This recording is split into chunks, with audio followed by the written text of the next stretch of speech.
இரவில் தான் நீங்கள் வராகியை கும்பிடணும். அதுதான் அவங்களுக்கான உகந்த நேரம் அப்படிங்கிறது.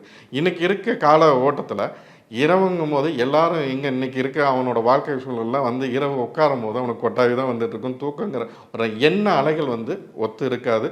நமக்கு அது சீராகவும் இருக்காது. அதனால தான் நான் பலமுறை என்ன சொல்கிறது, காலையில் பிரம்ம முகூர்த்தத்தில் எழுந்திரிச்சு விளக்கேற்றி வழிபாடு செய்யுங்க. பிரம்ம முகூர்த்தத்தில் வராகியோட ஃபோட்டோவுக்கு முன்னாடி விளக்குங்களை சுத்தமான செக்கில் ஆட்டின தேங்காய் எண்ணெயில் விளக்கேற்றுங்க. ஒரு தலவாழை இலை போடுங்க. முதல் நீங்கள் ஆரம்பிக்கிறவங்க இல்லை ஏற்கனவே இருக்கிறவங்க ஒரு வேண்டுதல் வச்சு நீங்கள் அந்த பூஜை ஆரம்பிக்கணும். தலவாழை இலை போட்டு வெத்தலை பாக்கு நீங்கள் பழம் வச்சுருங்க. இது போக என்ன அவல் பொரிக்கடலை இப்போ எல்லாருக்குமே நம்ம அந்த இதில் தான் வரும். அவல் பொரிக்கடலை இங்கே தேவையில்லை. அந்த நீங்கள் சற்றே விட்டுலாம்.